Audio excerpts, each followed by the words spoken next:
Alors, les pêcheurs du Sénégal appartiennent tous à une ethnie qu'on appelle les Lébous.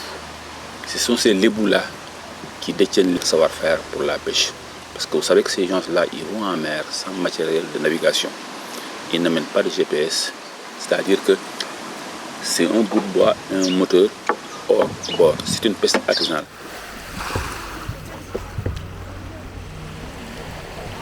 Cette pêche-là, c'est 600 000 emplois, directs et indirects. Et vous voyez que le travail est bien organisé.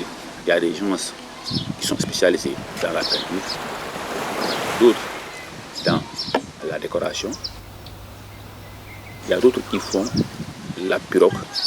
Il y a d'autres qui sont fabriqués pour poser les étanchéités. Et comme la pêche, ce n'est pas un truc qui marche tout le temps, ils préfèrent que la main-d'œuvre soit une main-d'œuvre familiale. Donc pour eux, avoir des garçons, c'est un peu assurer leur sécurité sociale. Les femmes ne vont pas en mer. Même si ce sont les femmes qui font le business. Tous les ports de pêche, c'est comme une bourse. Chaque jour, il y a de nouveaux prix. S'il y a une pirogue qui arrive avec 100 ou 200 paniers de hareng, il peut vendre par exemple à 8000 CFA. Mais celui qui arrive après, il va forcément baisser les prix. Ce sont donc les femmes qui s'occupent de la vente.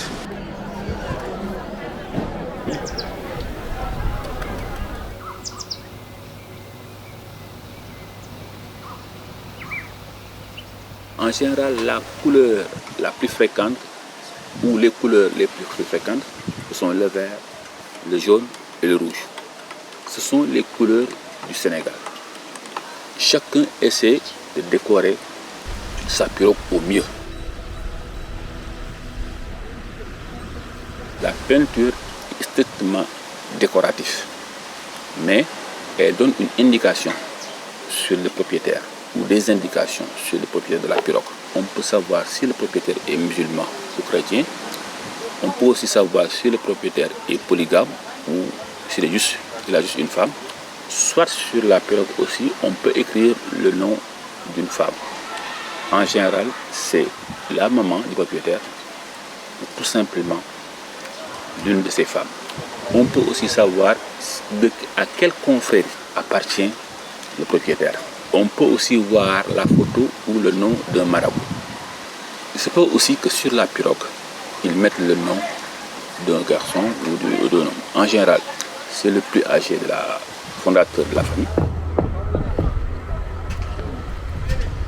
Dans ces pirogues-là aussi, vous pouvez savoir, par exemple, s'il y a quelqu'un, un membre d'équipage, avec qui il partait en mer, qui est décédé, ils peuvent mettre son nom sur la pirogue en hommage à cette personne. C'est-à-dire que, comme ils partent en mer, en général, sans consulter la météo, parce qu'ils ne savent ni lire ni écrire, pour tenir à 7 personnes dans une pirogue pendant 15 jours, ça, c'est pas évident. Il faut avoir vraiment été formé, forgé pour ça depuis le plus jeune âge. Des fois, si par exemple la pirogue abîme en mer, il se peut que des fois que le mauvais temps les surprend et que la pirogue est complètement cassée. En général, c'est des pertes en vie humaine et la pirogue n'est plus en entier.